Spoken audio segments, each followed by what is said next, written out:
You're listening to the Velocity Podcast with host Craig Capurso and Holden McRae. Our goal is simple: increase the speed at which you succeed. Let's go. All right, guys, I'm here with Adam Schaefer and Holden McRae, and we are the Velocity Podcast today, and we're going to talk about a very controversial topic, something that it's kind of like the skeletons in my closet. And, with this episode, I'm doing it for a few very specific reasons, and we're going to kind of get into it. But I just want to introduce Adam. You guys have already heard him on the podcast before. He's the host of the Mind Pump Media podcast, along with a few other co-hosts there, where they talk about other fitness advice.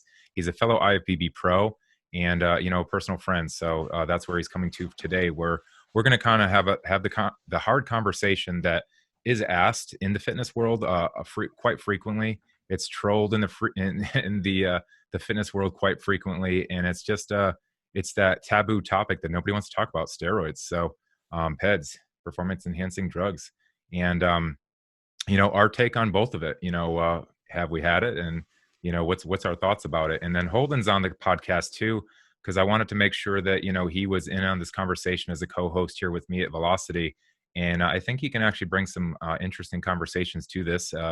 I don't believe he's had any experience with it in his own personal life, but potentially in the realm of sports physicians and things that he's been accustomed to, he might have some other takes on it as well. So that's kind of where it is. So gentlemen, let's get this on. I asked Adam on specifically today because he has been on the Mind Pump podcast. And as I briefly mentioned at one point, I was a co-host on that before any aired episodes, and we were very wild. And I had a lot to lose at the point, and I actually decided to take myself off the air with them and had asked them not to air. I think it was almost 18 episodes or something of that nature. Is that right, Adam? Yeah, I think 15 is what we had in the hopper. Okay. And, it's funny, I actually have some of those recordings, and I listen back every now and again just to hear the direction that we were going. Oh, have you? I got to do that. I got to pull those out. I cringe when I hear some of the old stuff, man. We were, we trainers, love people, passionate about fitness and nutrition, absolutely no skills whatsoever when it came to media. And I think it showed. The topics are on the early days, and where all three of us, or all four of us at that time, kind of put our heads together was kind of just exposing the myths and fitness busting a little bit, but also kind of just being truthful and honest in a sea of just shady lies. And I think it's super important for me at this point. I'm about to be 39 next month. I'm a Christian at this point, newly found faith. And this is kind of like the cleansing of my closet, if you will, or kind of like just getting real and just trying to make sure that I can have that hard conversation and not feel uncomfortable and squeam a little bit when it's brought up. And I want to be honest for those folks that, ask me online, my take on it, have I done it, and all those things. So to let the cat out of the bag, I have used steroids. However, probably not the original story that most people that do it started with. So I'll share mine, and I'm going to ask Adam, because I'm going to do a spoiler alert right now. He's also used it as an IFBB pro at some point, and I want to kind of get into some questions with him on how he started. But I'm gonna tell you my story with it. And Holden, do you have anything before I get off? Because I know this is kind of a, two of us kind of have this experience. Do you have anything that you can possibly add in your life, or been around it, etc.? Yeah, so I haven't been around it, but I actually have a question that I'm going to pose to you and Adam. Okay. And anyone who's listening in to the podcast is, so this is a known fact. In 1995, 198 Olympic level power athletes were given this scenario.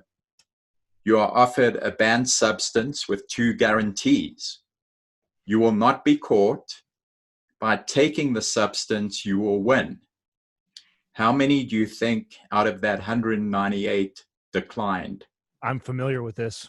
They all said they would do it, right? They all said I think is this connected also to this study they did about if they were to die 5 years later, yes, and be guaranteed the gold medal, they would still proceed, right? So I'll get to that. So 3 declined, actually. In that study, 3 of the 198, and then they were offered 2 additional guarantees after that was posed. You will win every event for the next 5 years, but you will die at the end of those 5 years. Wow. And 50% said they would still use it. Wow. So I get where you guys are, because Olympic level, high performance, you run into at some point in your training a ceiling or a level where you're not progressing as you would like. And we know that in competitive sport, the window of opportunity for success or even excellence is quite tiny, right? It's a very narrow window. So it's not surprising to me as a scientist or even a professor who would teach on one aspect of this, that you would get individuals responding in that way, independent of the ethics and the morals and so on. Sure. I think that actually sheds light on something else too. I think that just shows you how bad those people wanted a gold medal, right? A piece of metal that, let's be honest, how many people on here could name 10 gold Olympic medalists just from the last Olympics, right? But yet it means so much to those people that are chasing that dream. And I think similar, to me, I think, except for mine wasn't a gold medal, mine was something that I was kind of running from. It was an insecurity, right? An insecurity of looking a certain way and then wanting to achieve a certain level or a certain look. And it was so deeply rooted that you'd be willing to, risk death or risk doing some permanent damage to your body just to obtain whatever this thing is, whether it be a gold medal or a look. Right. Yeah, great starting content there, Holden. I had no clue about that study, but it actually does say a lot about human nature. And when you put so much passion into something, I think as you need to become a professional, you're not a professional in a sport without years and years of just hard work and effort. Most often that is anyway. But for me, so let me go to my backstory. So I turned pro naturally. Okay. 100%. It is indisputable. However, it was a little bit easier, I think, in year 1, year 2, IFBB physique to turn pro, because some of the guys who are winning, I don't want to, I didn't think some of the bodies that were winning as a pro were very special. As my story goes like this. So I was at junior nationals and I'm a natural. I've started winning different shows and started doing really good in the amateur ranks. Because I had a background in football, I had size, and all I needed to do was control my diet, understand a little bit more about training, hypertrophy, et cetera, to start growing some of those weak points. And so, I took a very, slow and gradual approach, to start taking it. I know a lot of people start taking steroids, PEDs really, really early. It wasn't until I was much, much later in life, closer to 30, that it started for me. But my issue is this: I started writing articles for like different blogs. And I wrote one article that was called Natural or Not. And I was a complete natural at the time. And I was like, almost like Saul of Tarsus of the Bible, where I was like persecuting these natural people. And I was really going after them and I was really hitting them hard. It like meant a lot to be natural to me. Like I was super proud of it. And the reason for this conversation is, besides the spiritual kind of like cleansing and just, being honest with folks and having the real conversations, I want to talk about it because at one point, people are taking supplements and they're taking protein shakes and they're taking all these other things to get an achievement, to get that one extra rep or these other things. So essentially, they're already taking the right motivation or the motivation of taking something outside of their diet in order to get some better result.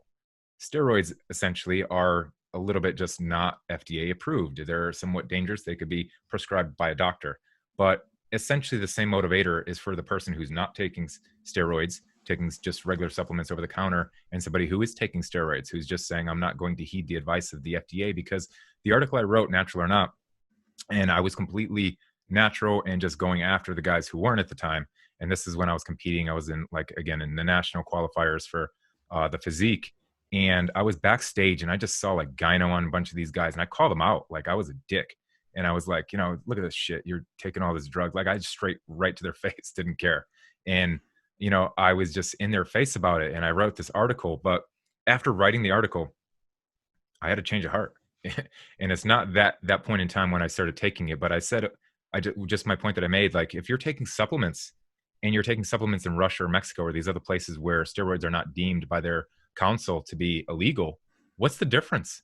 just because here in the United States we're saying that they're illegal doesn't mean that they're the same kind of supplement as someone else in another country. So if you put somebody in a place where the FDA or whatever council says that these things are illegal, and you compare it to another place where it's just commonplace, they're in their head and they're doing the same thing.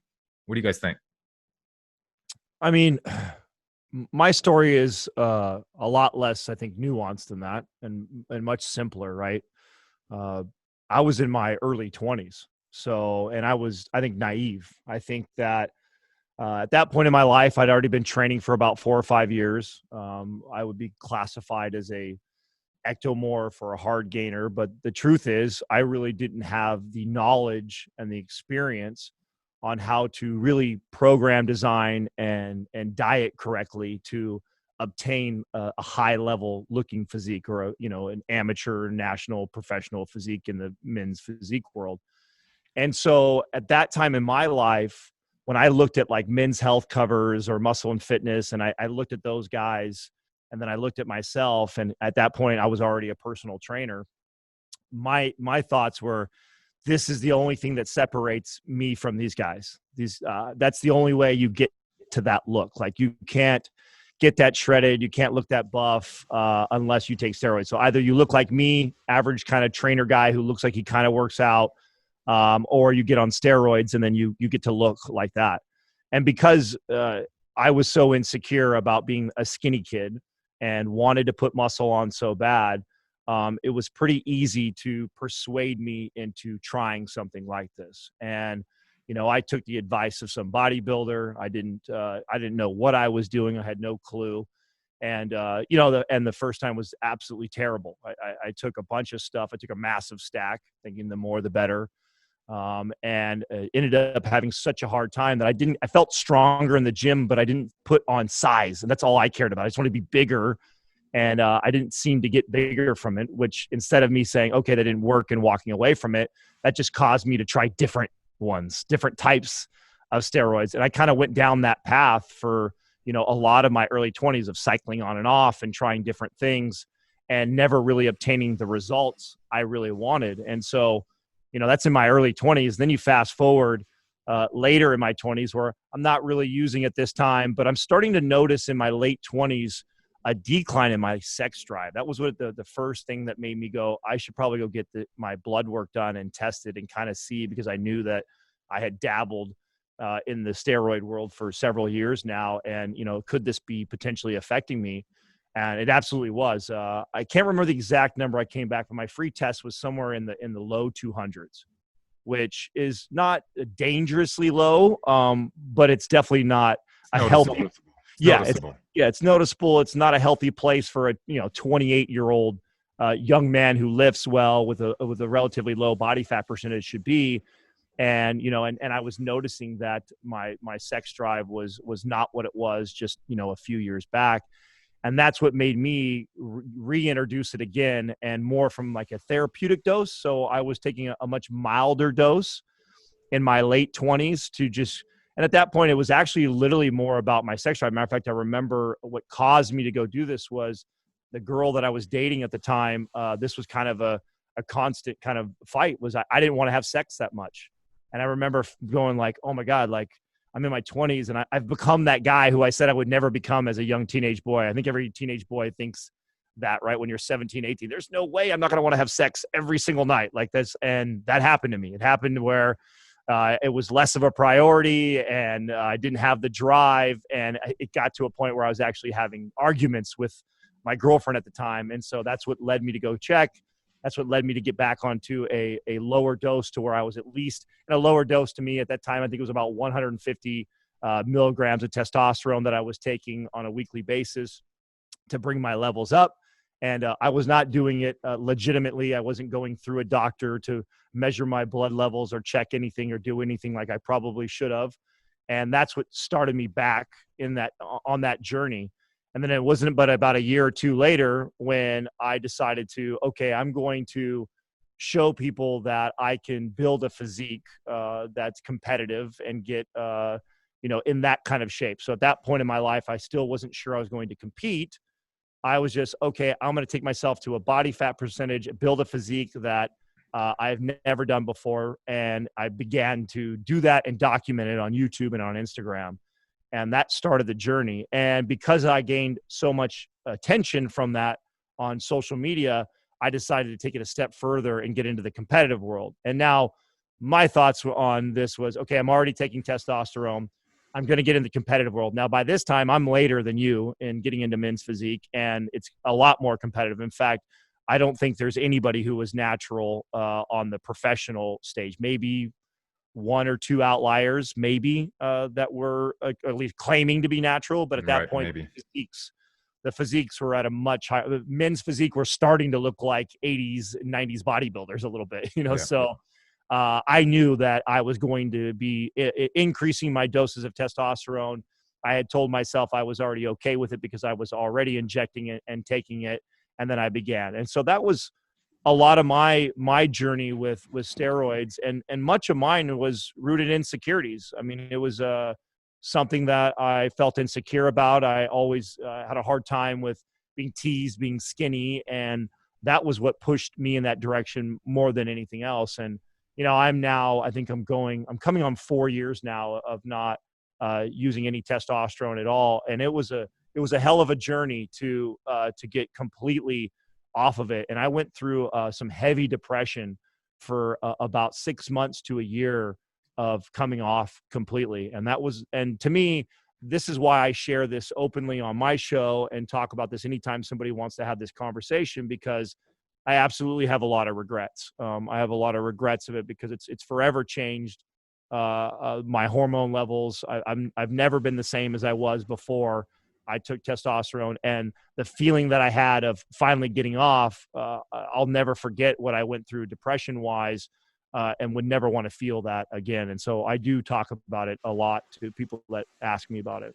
Adam, I'm going to bring something up, and I didn't get into when I started, and I will in a second, but I've seen your before pictures, and your before pictures, you had some kind of like major transformation. So I do want to come back to this. So hold that, help me hold that thought, because these conversations can go somewhere else. But Adam's transformation, I want to talk about that because you mentioned regret, and I mentioned a change, right? Like I mentioned this change that you went through, and I want to find out where that steroid use was and where were you, and maybe it was mental, maybe it was just some other challenges that were in your life at that time. I want to definitely get into that, so let's hold that. But for me, as I was going through competing, I ended up winning my pro card in the New York Pro, or the New York I forget, one of the New York shows, and I think it was the third national show of the first year, and so I won. And like you, I actually had really terrible sex drive and just stressed. And I kind of think there were some more factors going on. So I ended up seeing a doctor, an endocrinologist, to, check out what's going on. And mind you guys, at this time, I'm completely natural, taking everything just over the counter and just doing everything I can to maximize, my genetic potential. Like Holden, you mentioned, I felt like I hit the wall. And I'm going to show you guys, I'm going to write a blog on this one I'll release it simultaneously, so you can really share the journey and show you kind of like before and after, and see if you can notice a big difference. Because there's not a huge difference. I actually was very diligent with my training and, rigorous. And I could tell you the benefits of steroids allow you to take the pedal off a little bit and allow the gas a little bit to kind of like take away that effort. So there's the benefits there. But so I go see the doctor, and my testosterone, and I'm going to find my script I was looking today because I want to take a picture of it and put it there. But my results, 75 out of what is it, 300 to like 850 or 900 at the time. I was 30 years old, I believe, and I was 75, and so I was way under. And it's amazing that I was able to look in that good a shape, considering the fact that my testosterone was in the dump. And so, but I felt horrible. I was stressed at work, and I had no sex drive. So those were like some telltale signs that I was seeing. Didn't have probably trouble sleeping at the time. So there was a whole slew of factors that probably could have helped depress those things as well, right? Because there are other things that will suppress your hormones. But I also did get my an MRI, because they were trying to be like, hey, what is going on? And so I actually did have a small speck, like a pituitary adenoma is what they called it. And so potentially that could have affected me, or is affecting me. So fast forward, I turned pro, And in that process, that was October or something like that, right around my birthday, like I said. And, I started getting on a script. So I was taking like androgel, and, I started seeing that, I could start feeling better. I saw like the energy come back, the sex drive come back a little bit. But what happened with the androgel, it was rubbing off on my wife. And essentially, that started bumping her testosterone up. She got checked a couple months later, and I started affecting her by, us being in contact with each other. So at one point, the doctor, switched it, put me on like testosterone, like you, around probably like 150 dose or something close to that. And so now I'm injecting myself with a needle. And so at that point, I was like, what the F, right? Like, here we go. This guy who was just like all about being natural is now pumping himself up. And although it was recommended by a doctor at the time, I felt like I cheated. I felt like, all right, that was it. That was like, all right. So it was kind of like the floodgates were open. So after like a month of me just doing it by the normal, I dosed up, and I said, okay, well, I'm a pro now. So now I can justify my efforts. I wasn't going to plan on doing it at all, but I gave myself the way out by calling myself a pro and saying, that's what they're going to do. This is what it's going to happen. This level is going to, I've already maxed out all I can max out. I'm going to have to take the next step to be competitive. And to my dismay, my very first show, I took like second to last place, 9th out of 10th or something like that, because I was completely massive, ripped, big, and they weren't looking for that in the pro ranks the year 1 year 2. And it was like it completely backfired on me the way it worked out. So we'll get into it a little bit, but Holden's been quiet. I want to hear his take on it. So that's kind of my story, how I got into it. And obviously throughout my pro career, I didn't have to use, I know for sure, as much as some of the guys when I was like talking to them.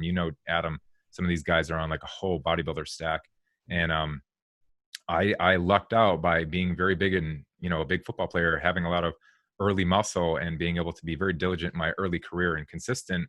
That it just a little bit went a long way with me. But regardless, if you take one or you take 100 of them, you're already using. So it's the same thing. So that's my story on kind of like how I got into it. And right now, like Adam, I think we're close to the same time. I think I've been off about 4 years myself, since my very last show. Right after that was a horrendous experience, and I'll get into that. I actually used a little bit more than I would for that show, and it kind of backfired on me too there. But we'll get into that shortly. But again, for me, this being open and honest is just like Adam. I want to have the conversation with folks at this point to, be a person that can talk through it morally, talk through it objectively, and help you make a decision if it's right for you or not. I'm not going to condemn you. I'm not going to hate on anyone who does. I think everyone makes their own decisions, and they're big enough to do that. But I'll definitely give you my experiences, the pluses, the minuses, and hopefully help you be safe if you are going to take that journey, and we can have a conversation about it. And I just want to make sure that we're being responsible. We're here in the airways. I got nothing to lose at this point. If it's your respect and you lost that with this admission, then so be it. Hopefully I can earn it back by just being honest with you. So I have a question for both of you, actually. If we take a step back from when you actually both started using, do you feel like you had optimized everything else? Your training, how you trained, how long you trained, how you slept, how you ate, what supplements you could take over the counter that might have been beneficial, maybe not. There are some that potentially could be. Were you controlling stress in your life? Things like that can impact how you respond when you're doing your training sessions. So my question to you is, you went down this road that we have ethical and moral questions about, and clearly it impacted both your health quite negatively. But did you try and optimize everything else before you started down that pathway? I love that question. And I love speaking to this. Absolutely not. I thought I did, though. If you would have asked me then, and that was the naive part of me, I thought that I had tried everything. I thought I knew so much. And what I learned during those 4 or 5 years of using and not seeing the results I wanted was that, believe it or not, steroids, they're known to be this magical supplement, but they're really not that magical if all those other factors that you just listed off are out of whack. And I proved that to myself. I realized I was taking massive doses in my early 20s and saw very little results. I mean, I felt strong in the gym, but what I was trying to achieve, I got nowhere near that. And way later in my life, when I learned more about nutrition, when I learned more about stress management, when I learned more about programming and exercise design, and that all came full circle for me, and I started to make gains from just that. That was part of the motivation in my 30s that made me go, okay, now that I've got this piece all together, watch what happens when I just throw a little bit of testosterone. And I went to just an average. In fact, I don't know if Craig has shown you my before picture, but I was way out of shape. I went from that all the way down to 7% body fat in about a 6.5, 7 months run. And then a year later after that, I'm competing on a amateur level. 6 months after that, I'm on the national level. 6 months after that, I'm a professional in the sport, just because I really understood how to dial all the other things in. And then I pile on this testosterone, and it took my physique to a whole nother level. And what I know now, and that's what I try to explain to young kids that are thinking about that. And I'm the first I would never judge somebody for doing that. And if you love bodybuilding and you've already committed that you're going to make this your choice and you're going to do it, or you care about the gold medal that much, you're going to do it. My one piece of advice I always say is, listen, at least do yourself this favor, is take yourself to the most elite level naturally, so you at least understand the value of all those things before you decide to pile something on. Otherwise, it's very hard to measure where you're getting all these great results from. So yeah, I had no clue what I was doing in my early 20s when it came to training, diet, stress management, any of that. And in my opinion, even as magical as testosterone is known to be, those things supersede that. And if those things are not in line, no amount of juice or steroids is going to make you achieve this premium or ultimate professional level physique that you may be wanting. Well said, brother. So a couple of things.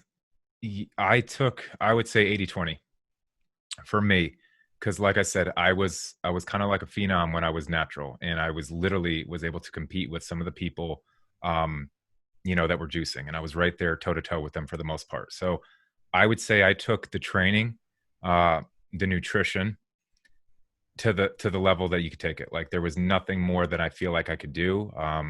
My programming, I was, a college football player, played some semi-pro. So I was banging the weights forever. I was consistent literally from the age of 12. Okay. I never had a year off unless I was like injured for like a month where I broke a hand, and I would literally be in the gym a week later with a cast just training. So my effort in the gym and my training, I feel like we're at the top level where I could be. My nutrition, I was a rock. I wouldn't deviate. You couldn't get me off the plan. I was not cheating. There was no cheat meals. I was like into it, right? My sleep, shit. My supplementation probably could have been better. And then the stress and things of that nature. I was an oil trader at the time when I was doing this. So they was through the roof. So like, I had some of the bulk in place, but there was probably some more room, considering the facts. Your question's a great question. And Adam, him and I know now, deep health is bigger than just, your training, your nutrition, and, your hormones. There's so much more into it. And Holden, you brought up a great point right there too, because you and I had talked about levels of amateur, being an amateur, being or a noob, or whatever you want to call it, like that level of, growth that you can have at those early stages of training.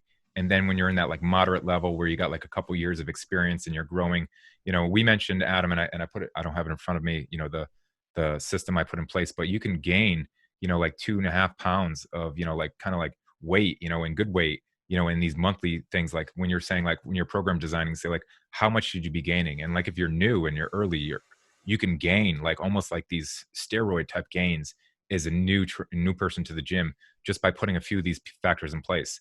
And then the level of complexity keeps going up after you get more experience. And so the farther you get with experience, you have to dial in each one of those levers.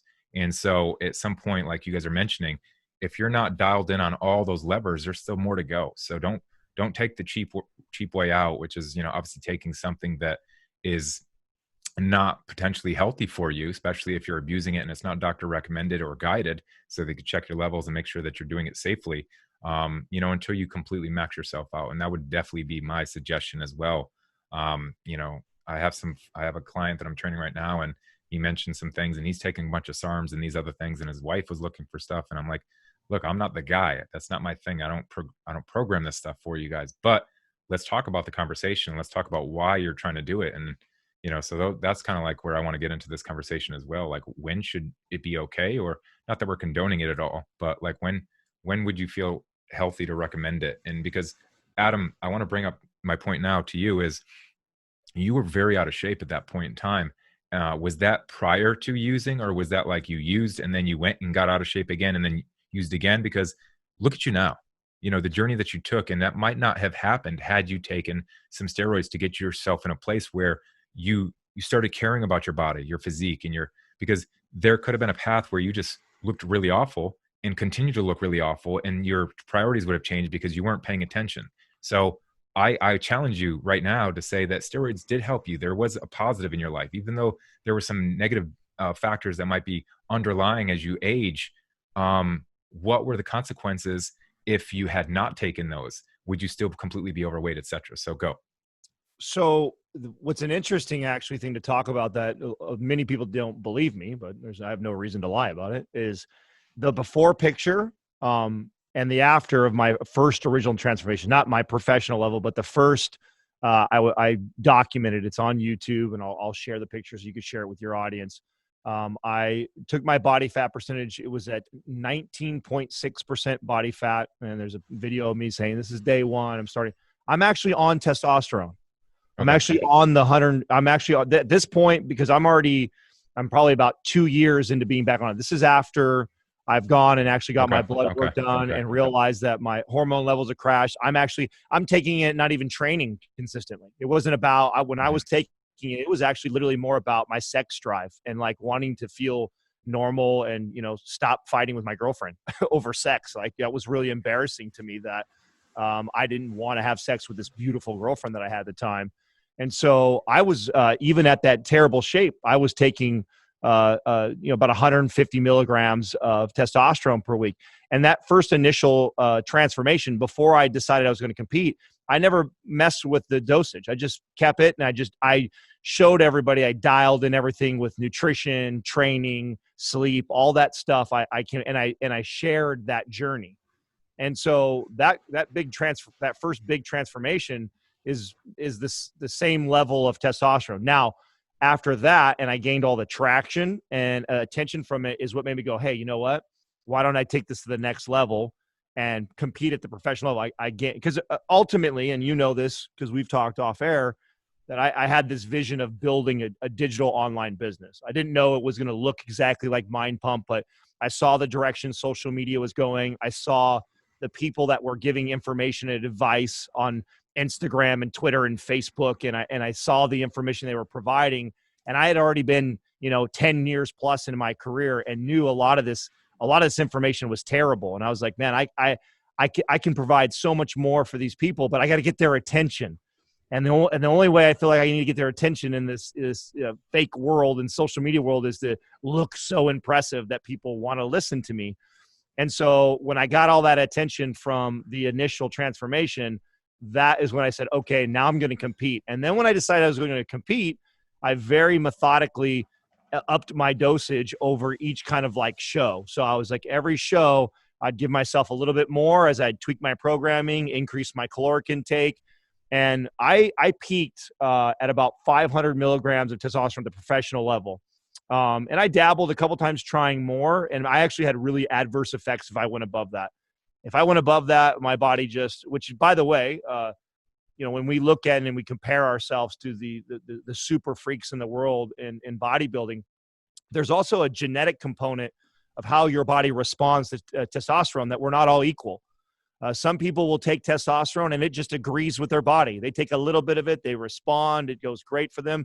And other people will have all kinds of issues. And then other people have thresholds. Like as soon as I hit over that mark, the gyno came, the acne came, like the sweating in bed. I mean, it was just awful. And so that was about where my threshold was. But I was already taking it even before that transformation. And the choice to ramp up the dosage was purely that I knew I was going to go into a world competing with the highest level of physiques. I knew that none of them were natural. I also knew that I was not born to be a bodybuilder. I did not have a good physique. I didn't have a good foundation like you. I was a skinny basketball guy.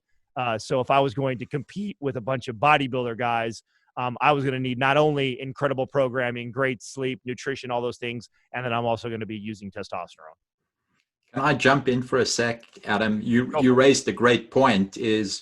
Were either you or Craig aware of the short-term as well as long-term side effects of taking testosterone as a supplement or as an aid at the time you began?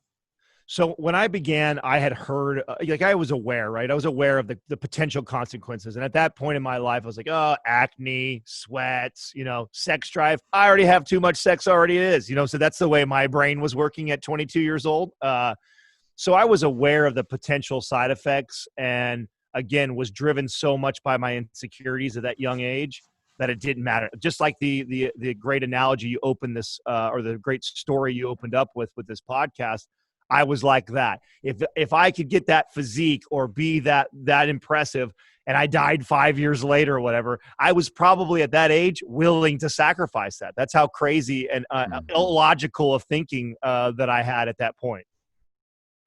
I was aware, but, it wasn't really to my last show that I kind of went above and beyond what I probably should have. Like, Adam kind of tests things out, and I was going from my physique show to a classic physique show, which I thought I had to be basically like a bodybuilder. So I definitely pumped it up a little bit more, but, just mind you, I was on TRT from a doctor script already. So I felt like, just doing a little bit extra was going to be safe, or, somewhat safe. And, as we were researching some of the factors that food today, like if you do the study and compare to like, men in like, 25, 30 years ago, their testosterone on average was higher than, if you pooled the men today based on the food and different things that are going on, the stresses in our life.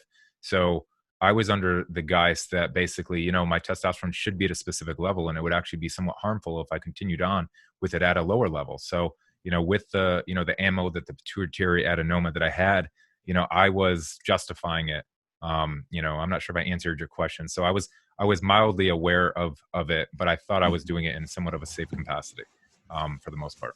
I feel like I was, the second time I was aware of it, more cautious about how much I was taking. But it didn't matter. I was going to anyways. Like I knew that for sure going into it. I knew what the plan was. I had already had dabbled in it enough times that for me, it was that I wasn't worried about some of the side effects as much as I probably should have. But I will say this, the side effect that I was least aware of, and the one that I caution people the most is the coming off part. The psychological part for me, I think, was one that I wasn't ready for, and the worst one of all of them. I felt like I could deal with some acne, some cold sweats, some up and down sex drive stuff, all that to me was actually not that scary or that big of a deal. It was actually the psychological part of coming off. That was really, really hard. You create this illusion of who you are now. I mean, I was super strong. I was massive and impressive. I was, to be the guy who was insecure about being skinny most of his life to then becoming the most impressive physique in the gym 95% of the time. Boy, is that a fucking ego explosion. I mean, it was this big, and then talk about pulling all the air out of it when you come off, because it doesn't just come back to normal. You swing the opposite direction where, a guy who's in love with fitness and working out, boy, it just took everything to drag myself out of bed to just go in there and do 2 exercises. That was crippling to me. And that is the thing that I really caution anybody who's thinking about it, is that, you may also be stepping into a world that you might be committing to this for the rest of your life. Mm-hmm. If you're ready to go to that level and you're ready to dabble in this, you may also want to start mentally preparing yourself that you may be stepping into this for the rest of your life to keep those things balanced and normal, because some people don't ever fully recover from that. I'm lucky and blessed that I was able to kind of rehab it and get back to a more healthy, normal phase, but I still don't feel I don't feel great. I definitely don't feel like I felt like before I ever messed with any of it, but at least I have the energy, the motivation to still lift. And I don't have those depressed feelings. The sex drive has gotten back to feeling at least normal enough to where I want to have sex at least 2 or 3 times with my wife every week. So that to me was at least that I got that, but I would have never seen the psychological part to be that much of a hurdle. And that to me was worse than any other physical side effect that I saw coming. Body dysmorphia, right? That's what they call it. As a competitor, the moment you're not on the stage or, around the stage weight that you're supposed to be at, the moment you're like a little bit off, you look in the mirror and you're not happy with what you see. But yet, the world looks at you and they're like, oh my God, I would kill for that. So it's like, this is why this is so dangerous too, is that, and this is what I found when I got into the competitive world, and not a lot of people, and probably not a lot of people listening, are going to want to admit this to themselves, but most of us, when we first got our gym membership and decided to start working out, most of us were driven by an insecurity. I'm too fat. I'm too slow. I'm not big enough. And when you have an insecurity that is the root of what motivates you to exercise, and then you pile on this superficial or superhuman drug that makes you blow up, you just amplify that insecurity and you don't even realize it. And so that's a very dangerous place to be. And that is where a majority of my peers were. When I looked around at the competitors, now I was lucky where I was in self-awareness and emotional intelligence. By the time I got back into the competitive world, I knew what I was stepping into. Like I'd gone through all of this and knew that this was a temporary move for me. I'm going to get to the pro card. I'm going to build this business and I'm going to remove myself. I had the plan since day one. But when I looked around at the landscape, at all the peers, I thought, man, all of these young guys that are still dealing with those deep-rooted insecurities that I had too as a young 20-year-old, that are now, they're at the peak of their fitness. They're on covers of magazines. People are worshiping them and asking them for advice. And then they're taking this drug to live up to that. That's a really, really tough place to get out of. That's part of the reason for this podcast today, or this episode, because, I was that, right? I had magazine covers like you. We were both at the top of our fitness game. And I want to kind of just shed light on that topic because it's been so taboo. People will admit it or they won't admit it. I just kind of steered clear of the question. It's never really been directly asked for me. And partially when I mentioned at the beginning, I was a little squeamish when we started getting so crazy and wild on the podcast when we first started together, that would come up and I would have to be faced with, I'm going to bow out of this question. I'm going to have to plead the fifth, or I just can't say it because I had sponsors and had other things going on that would, in our contracts, it says you cannot be, there's specific language that basically you can't be a guilt. So, a lot of times you'll ask a sponsored athlete a question, and whether they want to do it or not, sometimes contractually, they're not allowed to admit to it, whether they want to or not. I'm always like a very truthful and honest person. So that always had made me uncomfortable. And, I'm in a position where, like I said, I'm just trying to make the conversation real as I possibly can and help as many people as I can. And this is definitely a question that's probably on your mind if you're walking in the gym, because just about everyone will use it as an excuse for people to say why I can't look a certain way. Oh, he's taking steroids. No, Holden had it right on the head. Have you maxed out your program design, your nutrition, your training, your supplement, your sleep, your stress, etc.? So I pose the question back to everyone who's listening right now. Are you doing everything that you possibly can first in order to, look in the mirror and say, yes, I could be better than I am today, and stop throwing, stones at people. There's so many people that just want to use steroids as a lack of, or a crutch on why they're not who they should be when it comes to their goals and fitness. So that's kind of how I'm going to take it. I'm not trying to leave on the high road, and we're not killing this episode, but I am just going to say that, if you're listening, you never walked in that person's shoes. Like Adam, like myself, there were some underlying issues in my life for sure that, whether the pituitary adenoma really affected my testosterone or not, but I started under therapy from a doctor. Adam had a different approach, but he certainly, had something mentally going on, right? So you never know what's going on in somebody's life. You might be a very competitive Olympic person and might be in the contention, and it might make you a career. And if everyone else is doing it, is it, like my article, I said when I wrote it, if it's the norm, are you really doing something wrong on a moral level? You know what I mean? So like you can get into a lot of these different things, and I'm not for or against. I'm just having dialogue at this point. Yeah, I don't know if I would, if someone asked, people have asked, like if I could go back and not do it, would you? And that's a tough one for me to answer, right? Because I don't have a lot of like real regrets in my life. And I think everything happens like you. I come from a faith-based, belief in God and believing that He has control of my life and the direction, and it was all meant to be. Like I believe that. I don't think Mind Pump would have happened had I not gone through that whole process, and I wouldn't have the platform to be able to talk and share this stuff with. So, and if I hadn't gone through that journey, then I wouldn't be able to share that. And I think that when I started talking about it, it was very unpopular.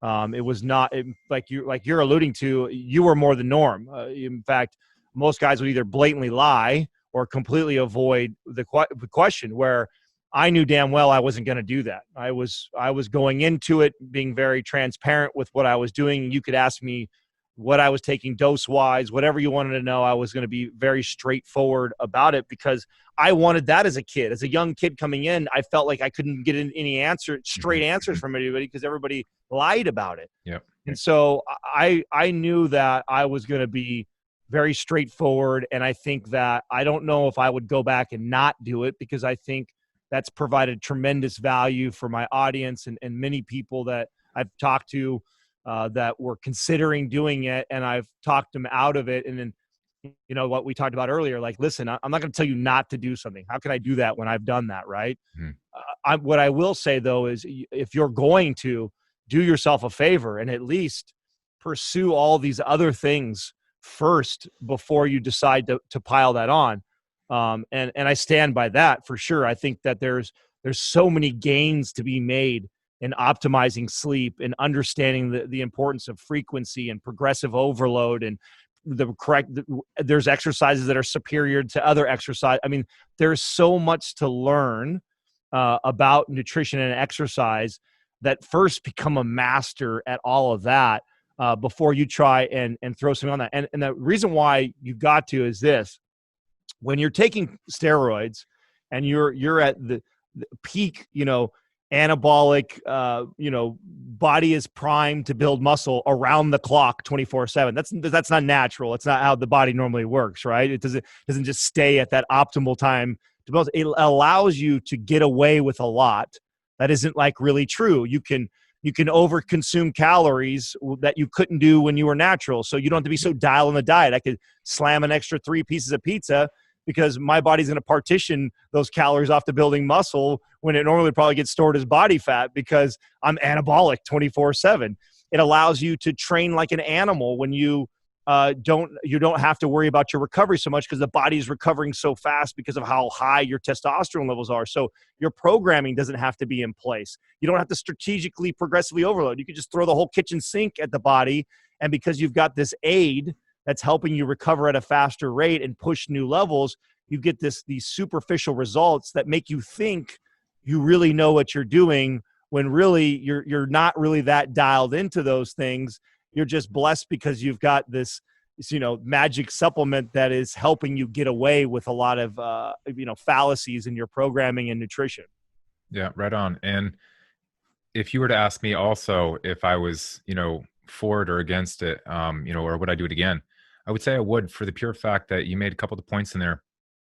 Look, you could be genetically gifted and just be the outlier, a freak, right? Somebody, where you would swear up and down that they took it. And they just might be, no, this is just me, but they might've just been that the whole time. How can that person relate to Joe Normal? Okay. So now if we're all Joe Normal and then we have experience on both sides being Joe Normal and Joe not normal, then I think we're more relatable. And I think we can actually have the conversations, and being in the position that we have a microphone and we're conversationalists and we can help people.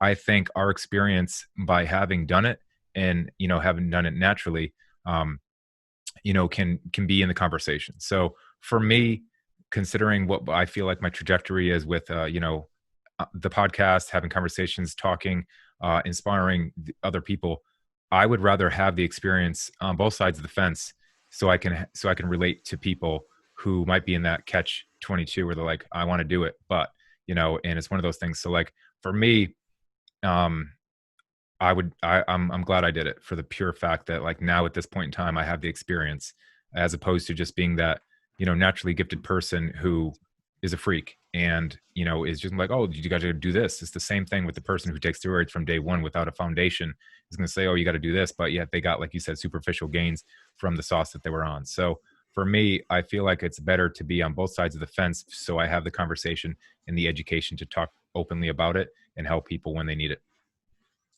So let me throw this at you guys. So we three guys sitting here talking about it. Two of you have done it. I've had no experience with it. But what about women, right? Because there are women who train, who compete, and what's your experience with that? Today, or this week, a client of mine's wife is looking to take like a pretty solid stack. And I asked the question right off the bat. I go, is she competing? And no, she's not. So like, no, no, don't do that. Like there's so much more potential for women to damage themselves, their vocal cords, and other things. I think they have more risk, women taking a supplement that is going to naturally, increase their hormones, their testosterone, which women aren't supposed to have, by nature, the way God intended us to, that high. Neither are men, but at least we have a deep voice and we have these other things that are more reasonable, male hair loss and things of that nature, that the long-term lasting effects of steroid use could be seen as the averages over the course of time with some folks, as opposed to a woman who might be losing their hair or having a deep voice. They're going to be seen as like this, the scarlet letter right away. So I would absolutely advise women to caution, especially if they're not in the competition world, because the risks for the reward are far greater if you're a woman than a man. Yeah, it's hard for me to answer that and not feel like I'm coming off sexist, right? Like, oh, it's it's more wrong for them than it is me, right? To do it just because I have natural testosterone. But there is some validity to that, because women can have children, and when you're messing with the hormone levels in a woman that is trying to potentially maybe in the future reproduce, there's a lot more at risk for that. But if a woman has already decided that she's not going to do that and she's willing to take all the similar risks, they're different, right? Because we're a different sex and our hormone levels are different. So they're just, it's the same in a sense. Other than that, if we take out the reproduction side and what it does to a female, and maybe they're more sensitive to those things, like we talk about intermittent fasting, right? Intermittent fasting is a popular trend in the last few years.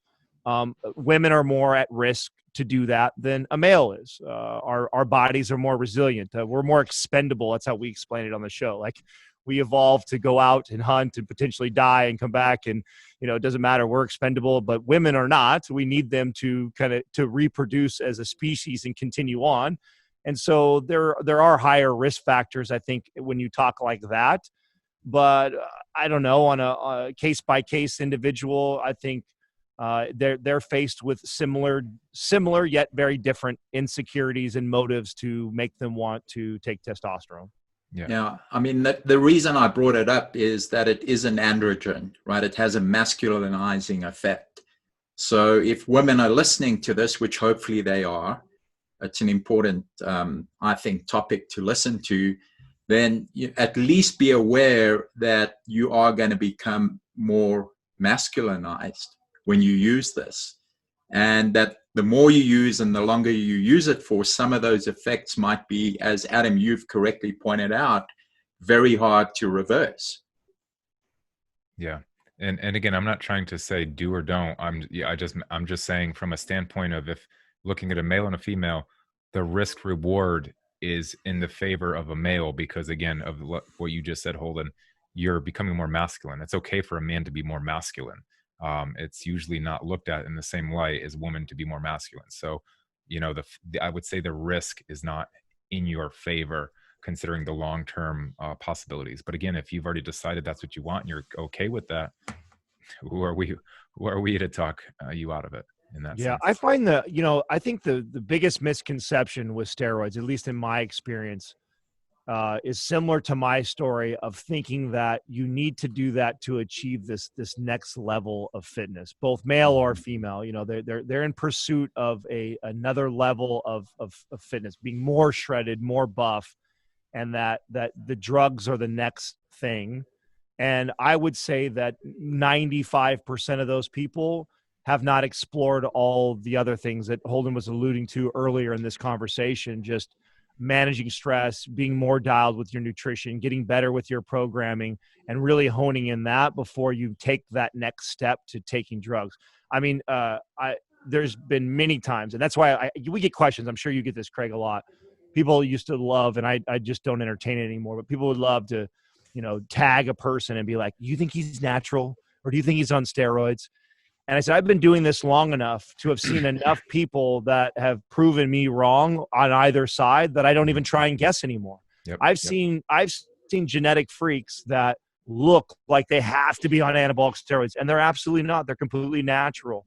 And I've seen the other side. I think people that are taking so much damn juice, you would think it would kill a horse, but they look as average as can be.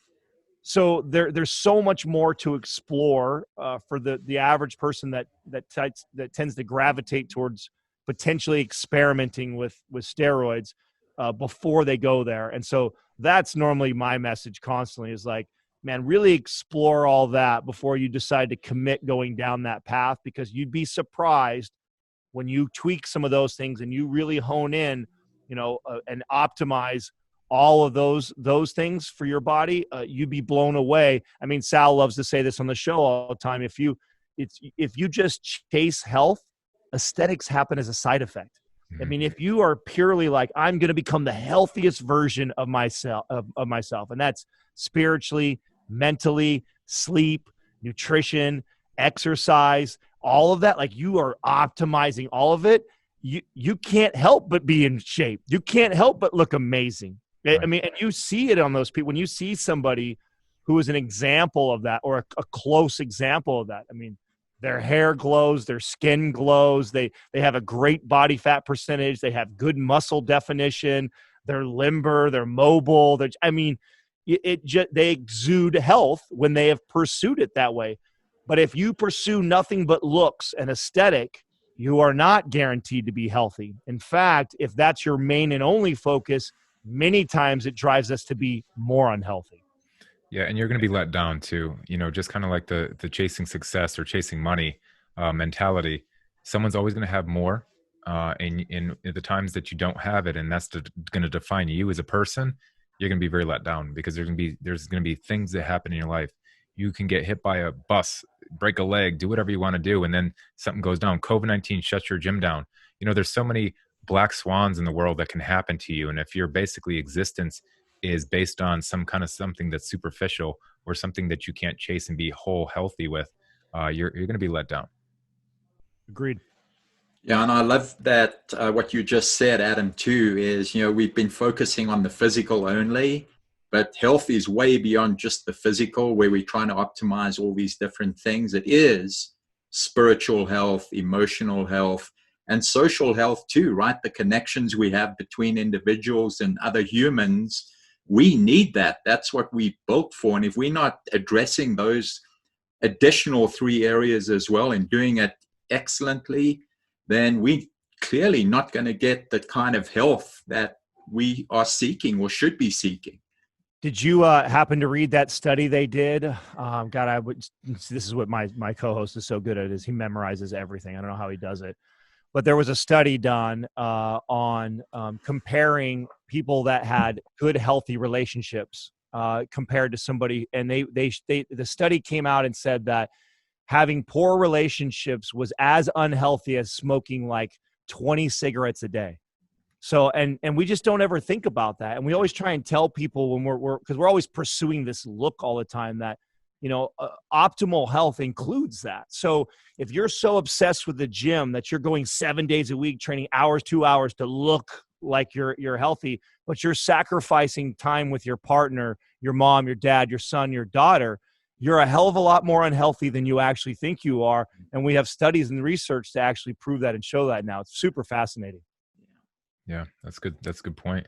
How many times have we gone into, like, I'll say it, like when I was in the middle of my bodybuilding career, that it's like, you know what? Nope, I'm shutting you down. I'm a hermit. I'm just doing this. It's like rinse and repeat, that's not what we were designed to do. I get sets and reps and repeat, and you got to be consistent, but to continue to do it for a long term. And this might be the thought where it's like, maybe is it okay to do it for a short term of your life and be very super dedicated, knowing that you are closing the door on certain things, and just being okay with that. I think it just depends on goals, and it also depends on the quality of life you're willing to have, but knowing the risks of it, because closing people off, like you just mentioned, you are sacrificing relationships, you're sacrificing your long-term health and things of that nature. But I don't want to cast a shadow on those folks that are really dialed in, because there are a group of people that are just like us at one point in time, where they're closed mind and their goal is the number one thing that's going to currently define them. I think they're going to be led later on to have a rude awakening, but I don't think it's our place to judge that specific amount of dedication to that task, because I'm a check boxer. Like, I'm really, when I put something on my list and I need to get it done, I'm going to get it done, and it's going to be one way or the other. And so you could call that unhealthy or not, or an addictive personality, but it's also a way to level up as well. So, let's be careful on casting stones as well on those folks that do, need to dial it in and just, push everyone else aside. Well, listen, sports are not healthy for us. Extreme sports at the highest level is not an example of extreme health. So we can go down the rabbit hole of all the examples besides steroids out there that are not necessarily healthy for you. I just caution where the psychology part, where your head is going into that, right? Like, and you said something that I think is very important, that you do not identify with that. Just like an athlete, right? You've ever seen an athlete who spent his entire life chasing his dream to be this pro athlete, and then that ends, how much depression they go, because they've identified so much as that person. I was lucky that when I went into the competing world, I mean, I had the plan. I laid it out. I told Katrina, I said, listen, I'm going to do steroids. I'm going to train like this. I'm going to do this. I'm going to do that. I'm going to reach this point, and then I'm going to leave. I'm done. And like that, there was a exit plan and everything going into it. So I didn't identify as a bodybuilder. In fact, that was like one of my biggest pet peeves when we started the podcast, was because I had no traction, fame, or attention before the podcast. People categorized me as a bodybuilder. IFBB Pro on your name. Yeah, right. So this is what I was known as. And I'm actually not that guy at all. I'm more of like a sports dude and wakeboarder, snowboarder guy, watch basketball, like I'm a, video game guy. I'm like totally not bodybuilder guy. I use that as an opportunity to gain attention, traction, to then build a business. And so I think that you can do things like that. It's your body. It's my body. I know the risks that I was taking. I would do it again. I told you that I don't think Mind Pump would exist had I done that. So if you were approaching anything like that with the right mindset, I think that you can safely do things. And who am I to judge you if that's what you want to pursue for X amount of months or years of your life? But I again, just caution where your head is at going into it, because in my experience, I think more people were like me, where it was an insecurity that first drove them in that direction. Mm-hmm. I couldn't get big enough. I wanted to get there so bad that I was willing to risk some of these things. And then I got it. And then I identified as this buff guy like that. I think I'm probably more common than the person who goes, okay, this is what I'm going to do. Like the fast forward to the older me. I don't think a lot of people are in the older me phase where they're in their 30s and they go, okay, I'm going to take X amount. I'm going to get this attention. I'm going to be buff. I'm going to get everybody listening to me. And then I'm going to pull myself off. And then I'm not going to go back and do it again. Like that's, I don't know anybody else that had that mindset in the bodybuilding world, at least when I was in it. Most of these guys and girls are so into that, and they identify as the competitor so much, to the point with what we see is people that after a stage or show, they take all these crazy photos of how amazing they look and they drip them throughout the year to put on this facade of to their following that they look like this all the time, because heaven forbid they be 13% body fat. You know what I'm saying? Oh my God. Like, I don't want, people don't know me at 13% body fat. Like, so, and that's when you know you got a real issue, when you're not even comfortable with, even when you're not in your premium shape, of putting yourselves out there for others to see you, because you've identified so much with this image that you've falsely created. Yeah, it's like photoshopping their photos now, putting that like face mask thing that they do, like, so all the girls are all glossed up. But Adam, you and I actually we met in California because we actually did have very similar takes in our early 30s. I remember you mentioned to me, like, hey, you're not like these guys. And I remember, that was my take always. I always say to people, make sure you take from the sport as much as it's going to take from you. Yeah. That's something super important. Whatever you do, you better take out of it something, because it's taking pieces out of you. Anything that you give something, you better get something in return. And that should just be a life statement, an affirmation that you do. Hey, if I'm going to give, I better receive something. If it's something that I'm, unless you're being selfless and like giving to charity and things of that nature. But like, if you're passionate about it, and like a sport like this, you better leave with something, because you're going to be left with this big gaping hole, and like you said, this depression or this other stuff that can lead down that road. But for me, I also had like somewhat of a business plan. Like for me, they were just check boxes, and winning the Olympia was never even on my plan. Like, it was just like, even being a pro, that was not, I had other plans. I had other things in the business, and I was using it as I leveled up. So I also was in that same boat where I actually kind of went in with like almost like a fitness business plan. No, absolutely. I mean, that's what attracted me to you as a friend. I mean, that's how we connected. I had no interest. In fact, I don't have any friends that were my peers in bodybuilding except for you. That's how much I didn't identify with that group. And where you and I have connection is business. I mean, that's when I met you, I was like, oh, this dude's sharp. He's using this to, build his platform, as I was too. And that was our connection, is that exactly that, where we had most in common was our business acumen and not our bodies, and yeah. So no, you definitely were a rare find in that space. Other than you, there wasn't anybody else that I found that in there. Everybody else, supposedly woke up dreaming of winning an Olympia at one point. You know what I'm saying? Like, I didn't give two shits to that. I felt like you didn't give two shits about that. It was like, and I knew the day that, and I told Katrina that, because she asked me about halfway through the journey, because I was enjoying it. Don't get me wrong. I'm competitive as shit. So I like to win. I like to prove people wrong. I like to be the underdog. So I enjoy all that. That's the athlete in me. And Katrina would ask me, like, you're liking this quite a bit. Is this going to be my life going on? Is prepping my husband's meals forever? And no, I said, no. I said, I have to get in that mindset to be successful, but the plan is still to be out of this. And I did. As soon as Mind Pump became bigger than, we love to hate Adam and IFBB pro guy. Once it was bigger than me, and I was done with it. Like, because I no longer wanted to identify with that guy. Yeah, I kind of lost interest when they were just giving pro cards out like that. It was like, everyone's a pro. And then I was like, all right, I'm over it. I did it. It was something for me. And I was just like, I kind of left it, was working on the business stuff, as Metron and everything else, met Holden, and we were kind of just taking on a bigger approach to life. But, that's kind of how it was. But. Yeah, I love what both of you are saying, because often we go into things with a vision that is pretty narrow or short term, without considering it to be, a stepping stone to something else. We usually think of the outcome. Now, the outcome from what we've been talking about might have been, well, I needed to grow my physique, see how much I could respond to the testosterone that I'm taking. But that's an outcome, and you're not guaranteed to ever have that outcome, right? I mean, you could do everything really, really well and be one of those non-responders. I'm just not ever getting there. So I like to always say that when we think about performance, and this can be in business, in fitness, I mean, you can apply it everywhere, is what are the behaviors that I need to be working on that are going to take me to the place I think I might be able to get to?